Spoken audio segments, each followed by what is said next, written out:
Nah, kemarin kita kan sudah belajar tentang macam-macam dalam kalimat dalam bahasa Arab.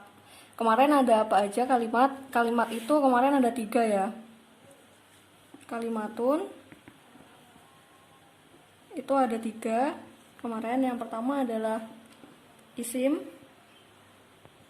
ismun. Yang kedua adalah fi'lun. Yang keempat adalah harfun. Nah, sekarang kita akan membahas khusus tentang isim. Oke, isim itu di sini dibagi menjadi beberapa bagian lagi. Ismun itu yang pertama, dia bisa termasuk dari jamadun. Jamadun itu adalah benda-benda. Contohnya seperti babun, pintu, atau hizanatun,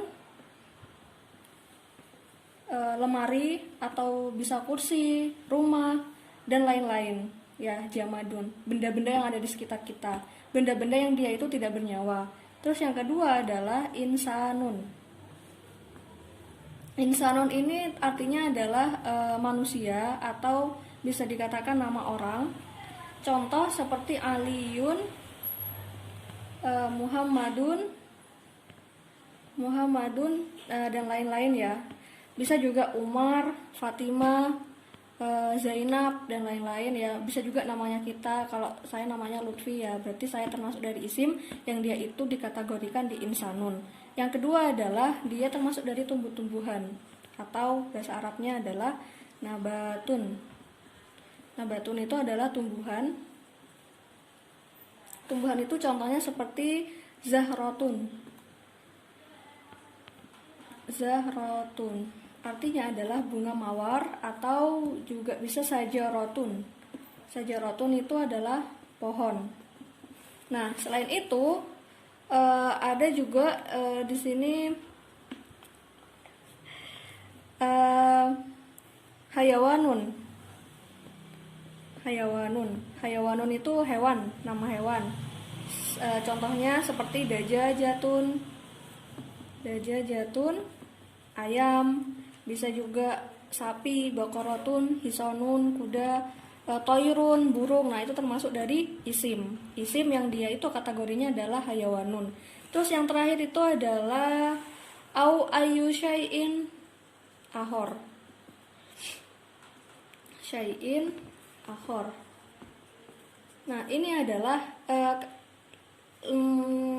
kata-kata yang lain selain dari jamadun, insanun, nabatun, hayawanun. Contohnya seperti lailatun ya. Lailatun itu kan tidak termasuk dari hayawanun, nabatun, insanun, jamadun. Dia berarti termasuk dari awayu syai'in akhor, lailatun. Atau naharun, lailatun artinya malam hari, naharun artinya siang hari. Bisa juga samsun. Samsun itu matahari, komarun bulan, nah begitu. Jadi isim itu terdiri dari 4 ini ya. Nah, ciri-cirinya adalah isim itu selalu berakhiran tan, tin, tun. Nah, untuk ciri-ciri isim, di sini isim, fi'lun, harfun memiliki ciri-ciri sendiri. Nah, sedangkan ismun itu selalu berakhiran dengan tan, tin, tun. Jadi kalau kita menemukan sebuah kata yang dia itu berakhiran dengan 3 ini, berarti dia termasuk dari isim, gitu. Kalaupun dia itu tidak ada si isim yang tidak ada tan, tin, tun, tapi di depannya itu berakhiran dengan al. Contohnya ya, di sini saya pakai kata komarun. Komarun itu artinya adalah bulan. Nah, ini termasuk dari isim. Kenapa? Karena dia berakhir dengan tun. Nah, ketika kita mengganti komarun ini dengan al menjadi al komaru, dia tidak berakhiran dengan tun, tapi berawalan al.